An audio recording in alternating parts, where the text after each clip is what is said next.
वाहिगुरु जी का खालसा वाहिगुरु जी की फतेह। सारी संगत का गुरबाणी व्याकरण के T19 के लेक्चर में बहुत बहुत स्वागत है। संगत जी, आज हम शुद्ध उच्चारण के बारे में पढ़ेंगे, कुछ और रूल स्टडी करेंगे। तो शुरू करते हैं। पिछला हमने भी काफी जो है गुरबाणी व्याकरण और शुद्ध उच्चारण के काफी सारे रूल्स हमने कवर कर दिए हैं, और आज भी शुद्ध उच्चारण का थोड़ा और जो है हम व्याख्या पढ़ेंगे।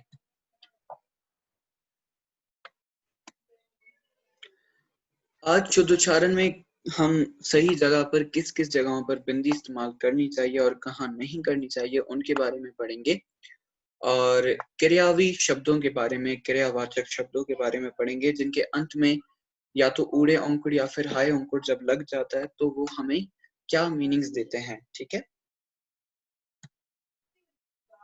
गुरबाणी में भी हमारे पास फर्स्ट पर्सन, सेकंड पर्सन और थर्ड पर्सन की बात होती है। जब भी हम कोई भी पंक्ति पढ़ते हैं, कोई सेंटेंस पढ़ते हैं या कुछ भी, जैसे इंग्लिश में first person, second person, third person होते हैं, वैसे ही गुरबाणी में भी फर्स्ट, सेकंड और थर्ड पर्सन होते हैं।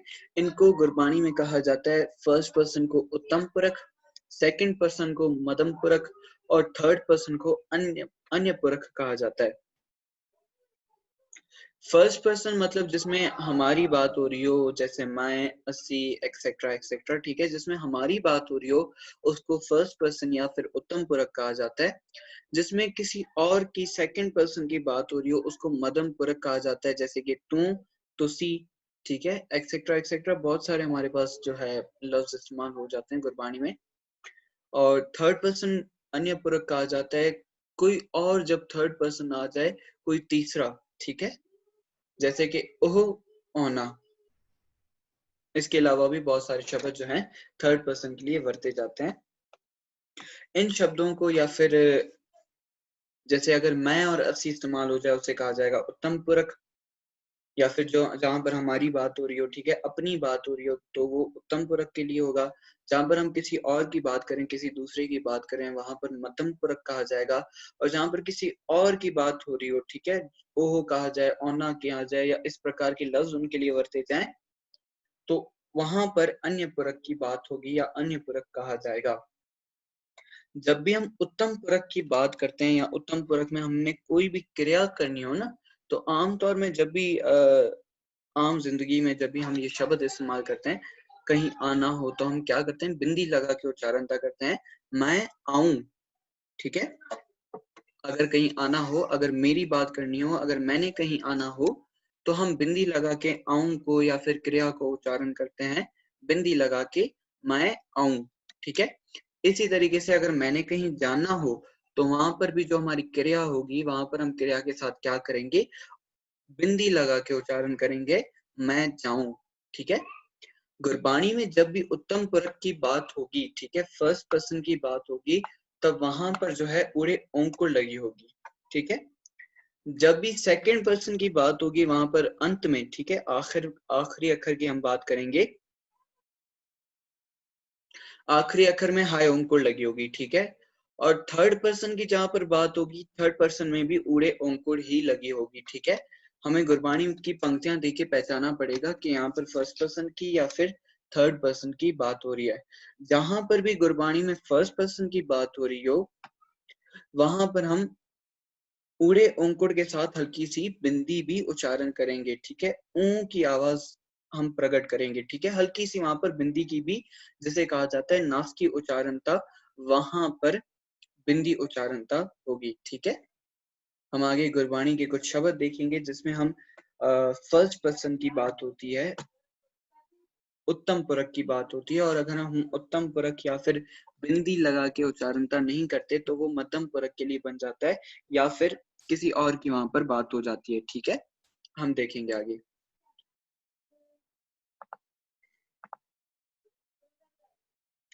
जैसे कि गुरबाणी में हम शब्द पढ़ते हैं सुखमनी साहब में, सिमराओ सिमर सिमर सुख पावाओ, ठीक है। यहाँ पर क्या किया जाएगा, बिंदी के साथ उच्चारण किया जाएगा, सिमराओ।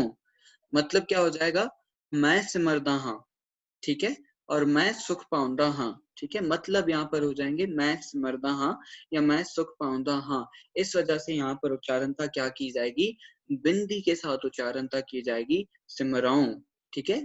हो सकता है आपको प्रॉपरली बिंदी की आवाज ना आ रही हो डिस्टेंस की वजह से, क्योंकि कॉल पे जो है क्लास करवाई जा रही है, पर यहाँ पर जो है बिंदी की हल्की सी उच्चारणता आपने करनी पड़ेगी, नास की उच्चारणता जिसे कहा जाता है। ठीक है, सिमरों, सिमर सिमर सुख पावों, मैं सिमरदा हाँ और मैं सिमर सिमर के सुख पाऊंदा हाँ। ठीक है, सिमर सिमर के साथ सारी आ गई, मीन्स के यहाँ पर ये पूरक पूरन हो जाएंगे और इनके साथ कारदंत तक लग जाएगा, संबंधक लग जाएगा कौन सा, के।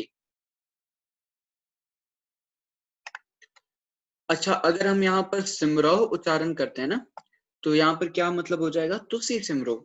ठीक है, आप सिमरो, फिर मेरी बात नहीं होगी, फिर आपकी बात होगी या किसी सेकंड पर्सन या किसी मध्यम पुरुष की बात होगी। ठीक है, हम कह देंगे, हम अक्सर औकात पढ़ते हैं सिमरो सिमर सिमर सुख पावो, तो क्या हो जाएगा, तुसी सिमरो, तुसी सिमर सिमर के सुख पावो। ठीक है, तुसी फिर कल कलेश तन माहे विच मिटा दो। ठीक है, पर कहने का मकसद यहाँ पर जो है बिंदी के साथ उच्चारण की जाएगी, सिमराओं सिमर सिमर सुख पावों, कल कलेश तन माहे मिटावों, मैं सिमर सिमर के सुख पाਉਂਦਾ ਹਾਂ ਤੇ कल कलेश जितने भी ਹਨ ਉਹ तन विचों मिटा देंदा ਹਾਂ। ठीक है, या मेरे तन विचों मिट जाते हैं। ठीक है, यहाँ पर मेरी बात हो रही है, इस वजह से उत्तम पुरुष की बात हो रही है, इस वजह से यहाँ पर पावों बिंदी के साथ उड़े अंकुर को बिंदी बिंदी के साथ उच्चारण किया जाएगा। आगे चलते हैं, एक और हम गुरबाणी की पंक्ति देखते हैं। अक्सरों का तीर शब्द हुक्मनामे के दौरान हमें सुनने को मिलता है, जब भी हम हुक्मनामा लेते हैं वहां पर हम क्या उच्चारण करते हैं, तीर्थ नावन जाओ तीर्थ नाम है। अक्सर औकात ये उच्चारणता संगत से की जाती है, पर जाओ तो हो जाएगा कि आप चले जाओ तीर्थ पर। ठीक है, पर यहाँ पर मेरी बात हो रही है। ठीक है, मेरी कहने का मकसद मैं जानता हाँ, तीर्थ नावन जाऊं, मैं जानता हाँ। ठीक है, जाऊं यहाँ पर भी बिंदी के साथ उच्चारणता की जाएगी उड़े अंकुर को, तीर्थ नावन जाऊं, तीर्थ नाम है, तीर्थ उत्ते नावन जानदा हाँ। ठीक है, मैं नावन जानदा हाँ या मैं स्नान करना जानदा हाँ, पर मेरे लिए तीर्थ क्या है, नाम ही है। अर्थ देखिए स्पष्ट हो गए, अर्थ हमारे पास क्लियर हो गए। रहराज साहब में भी एक पंक्ति आती है, यहाँ पर मैंने लिखी नहीं हुई, हम वहां पर भी अक्सर औकात कहते हैं, उच्चारणता क्या करते हैं, हम उल्टी उच्चारणता कर बैठते हैं, किसी और को कह बैठते हैं, आखा जीवा विसरय मर जाओ, हम कह देते हैं जाओ। गुरु महाराज को पुकार कह रहे हैं, बेनती करें कि ऐ परमात्मा तेरा नाम जप के मैं जीता हूं, पर हम उसी वक्त कह रहे हैं कि तुसी मर जाओ, किसी और को कह रहे हैं कि आखा जीवा विसरय मर जाओ, किसी और को हम कह देते हैं कि तुसी मर जाओ। ठीक है, वहां पर भी उच्चारणता बिंदी के साथ की जाएगी, आखा जीवा विसरय मर जाऊं। देखिए ऊड़े अंकुर लग गई, यहाँ पर देखिए most of the cases Gurbani में ऊड़े अंकुर जब भी लगती है क्रिया के साथ, तो वहां पर मध्यम पुरुष की माना कि फर्स्ट पर्सन की बात होती है। और हम आगे कुछ शब्द देखेंगे जहां पर हमें ये पता चल जाएगा अन्य पुरुष की बात होगी, तो वहां पर बिंदी की उच्चारणता नहीं होगी। ठीक है, जी हाँ, आखा पर अक्सर औकात बिंदी की भी उच्चारणता की जाती है, और की जाए तो गलत नहीं है। ठीक है, हल्का सा वहां पर, ज्यादा नहीं, क्योंकि वहां पर कन्ना बिंदी नहीं लगी हुई। आखा भी बिल्कुल सही है और आखा बिल्कुल सही है, हल्का सा नासिकी उच्चारणता दिया जाता है, पूरी बिंदी वहां पर नहीं लगाई जाती। ठीक है, आखा जीवा वैसे अक्सर औकात जो है व्याकरण के नियमों अनुसार आखा ही पढ़ा जाता है, क्योंकि कन्ना बिंदी हमारे पास गुरबाणी में प्रचलित है, पर जो बाकी मुहानियों के साथ बिंदी जो थी वो पूरी तरीके से प्रचलित, मीन्स के पूरे तरीके से गुरबाणी में एडिड नहीं थी। ठीक है, पर कन्ना बिंदी हमारे पास काफी जगहों पर इस्तेमाल हो जाती है। जी हाँ, अंकुर की, ऊड़े अंकुर की वजह से हमें पता चल जाएगा कि हमारी बात हो रही है। एक और पंक्ति आ जाती है यहाँ पर, बालक हालांकि ऊड़े दिलंकुर लगी हुई है, पर यहाँ पर भी बिंदी के साथ ही उच्चारण होगा। ठीक है, यहाँ पर भी मेरी बात हो रही है, दद्दै दोष न दूं, दद्दे दोष न देऊं किससे, दोष कर्मा आपण्या। ठीक है, कि दोष किसी और को मैं नहीं देवा, मैं अपने ही कर्मों को दोष देता हूँ। ठीक है, या देना चाहिए, अपने ही कर्मों को दोष देना चाहिए। दद्दै दोष न देऊं किसाए, दोष कर्मा आपण्या। ठीक है,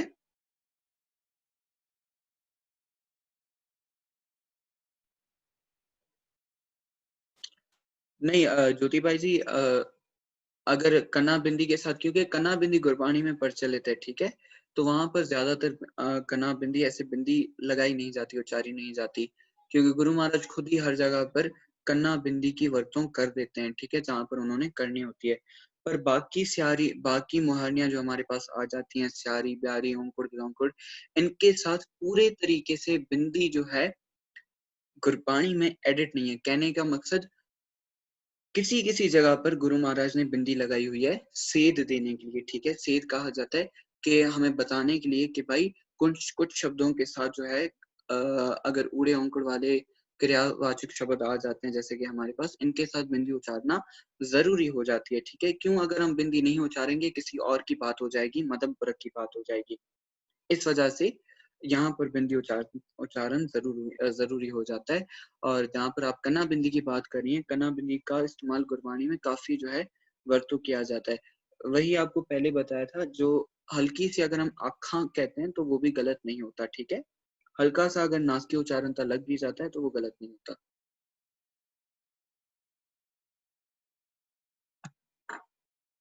आगे चलते हैं, मध्यम परक की बात करते हैं। मध्यम परक के साथ जब भी मध्यम परक की बात होती है गुरबाणी में, सेकंड पर्सन की बात होती है, तो वहां पर क्रिया के अंत में हाय अंकुर लग जाता है, ठीक है। जैसे कि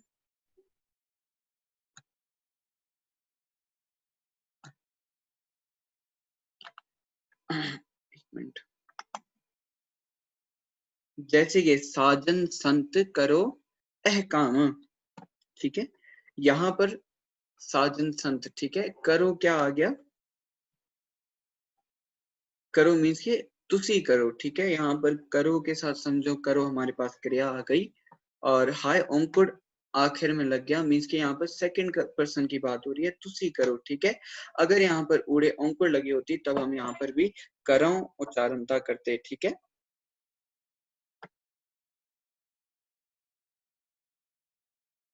साजन संत करो अहकाम, यहाँ पर साजन संत क्या कहा जा रहा है, करो, क्योंकि हम करो क्रिया आ रही है हमारे पास, तो हमें ये पता चल रहा है कि साजन और संत को पुकार की जा रही है, ठीक है। तो इस वजह से एक क्रिया ने हमें साजन संत के बारे में बता दिया कि साजन संत को पुकार की जा रही है, क्योंकि साजन हाय अंकुर जब आ गई तो हम हाय अंकुर का क्या अर्थ निकालते हैं कि तुसी करो, सेकंड पर्सन को हम पुकार करें या सेकंड पर्सन को कह रहे हैं कि आप करो, ठीक है। गुरु महाराज हमें कह रहे हैं अपनी तरफ से, साजन संत करो अह काम, आन त्याग जपो हर नाम, ठीक है। बाकी सब कुछ त्याग करके आप जो है परमात्मा का नाम जपो। तो यहाँ पर भी जपो क्या हो जाएगा, तुसी जपो। क्रिया के अंत में जब भी उड़े अंकुर लग जाए तब वो उत्तम परक के लिए होती है, और वहां पर जो है बिंदी उच्चारण करनी पड़ती है, हमारे लिए होती है, ठीक है। मीन्स के वहां पर हम अपनी बात कर रहे होते हैं, तो वहां पर बिंदी उच्चारणता जरूरी हो जाता है। जैसे हमने शुरू में एग्जांपल्स देख ली थी कुछ, कि मैं करूं, मैं जाऊं, ठीक है। हम आम जुबान में बिंदी की उच्चारणता करते हैं। अगर हम बिंदी की उच्चारणता ना करें तो आप देख रहे हैं यहाँ पर हम करो जब पढ़ते हैं तो करो सेकंड पर्सन के लिए हो जाता है या मध्यम पुरुष के लिए हो जाता है, ठीक है। यहाँ पर दो एग्जांपल्स आपको जो है क्रिया हाय अंकुर की अंत की दी गई थी, ठीक है। आगे चलते हैं, हम अन्य पूरक की कुछ जो है एग्जांपल्स देख लेते हैं। अन्य पूरक की भी जब बात होगी ना गुरबाणी में, वहां पर भी जो है उड़े अंकुर लग जाएगी, पर वहां पर गुरु महाराज ने पंक्ति के साथ कोई ना कोई सिग्निफिकेंस भी लगाया होगा, जिससे हमें ये पता चल जाता है कि यहाँ पर जो है किसी थर्ड पर्सन की बात हो रही है, ठीक है। और यहाँ पर जो है बिंदी का उच्चारण था नहीं की जाएगी, ठीक है। जैसे हमारे पास गुरबाणी की पंक्ति आ जाती है, सो मुख जलो जित कहें ठाकुर जोनी। अब यहाँ पर जलो उच्चारण किया जाएगा, ठीक है। यहाँ पर जलो नहीं कहा जाएगा, क्योंकि सो आ गया हमारे पास। सो किसको दर्शा रहा है, वो मुख जल जाए, ठीक है। So as a pronoun third person के लिए इस्तेमाल हो रहा है, अन्य पुरुष के लिए इस्तेमाल हो रहा है। और जलाओ के साथ उड़े अंकुर भी जो लगी हुई है वो भी थर्ड पर्सन को या फिर अन्य पुरुष को दर्शा रही है या फिर बता रही है। सो मुख जलाओ जित कहें ठाकुर जोनी, उस इंसान का मुख जल जाना चाहिए या जल जाए जो ठाकुर को जोनी कहता है या कहता है कि परमात्मा जोनियों में आता है, ठीक है।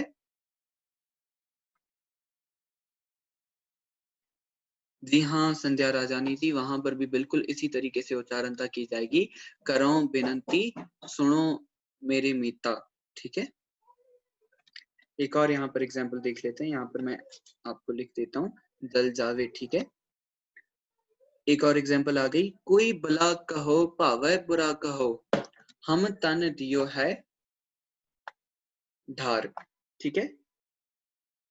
देखिए यहाँ पर भी कोई जो शब्द आ गया ना, किसी और की बात हो गई, कोई की, ठीक है? कोई ने हमें बता दिया जो आगे क्रिया आ रही है या जो आगे पंक्ति वर्ती जा रही है वो किसी थर्ड पर्सन के लिए या किसी और के लिए वर्ती जा रही है। इस वजह से यहाँ पर जो हमारे पास क्रिया आ गई ये उत्तम पुरुष के लिए नहीं है, ये किसके लिए है? मध्यम पुरुष के लिए है। इस वजह से यहाँ पर हम कहो उच्चारण करेंगे, ठीक है? उड़े अंकुड़ ऐसा उड़े ओढ़ा में उच्चारण होगा यहाँ पर, कहने का मकसद, ठीक है? कोई भला कहो पावै बुरा कहो, हम तन दियो है ठार।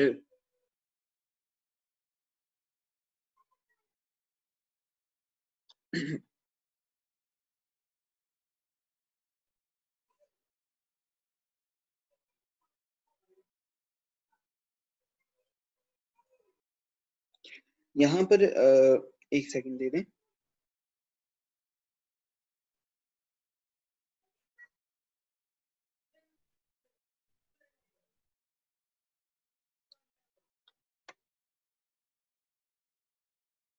जी, जैसे पिछली पंक्ति में सो मुख जलो जित कहें ठाकुर जोनी, वहां पर हमें ये पता चल गया कि यहाँ पर सो जो है एज अ प्रोनाउन वर्ता जा रहा है किसी और के लिए, थर्ड पर्सन के लिए, अन्य पुरुष के लिए, ठीक है? सो कहा जाता है वो, ठीक है? सो मीन्स वो या ओहो, ठीक है? पंजाबी में कहा जाएगा ओहो। इसी तरह यहाँ पर दूसरी पंक्ति में हमें कोई जब लफ्ज वर्ता जा रहा है, कोई से हमें पता चल रहा है कि यहाँ पर किसी थर्ड पर्सन की ही बात होगी। कोई भला कहो, ठीक है? कोई मेरे बारे में अगर भला कहे, ठीक है? पावै बुरा कहो, ठीक है? यहाँ तक कोई भला कहो पावै बुरा कहो कि कोई भला कहे, बेशक जो है बुरा कहे, पर आगे जब पंक्ति आ गई हमारे पास, हम तन दियो है डार, वहां पर हमें क्लियर हो गया कि मेरी बात हो रही है। अगर कोई मेरे बारे में बुरा कहे, बेशक भला कहे, ठीक है, पर मैंने जो है अपना तन पूरे तरीके से सौंप दिया है, ठीक है? डार का मतलब है सौंप देना। हम तन दियो है ढार। ये एग्जाम्पल सबको क्लियर है?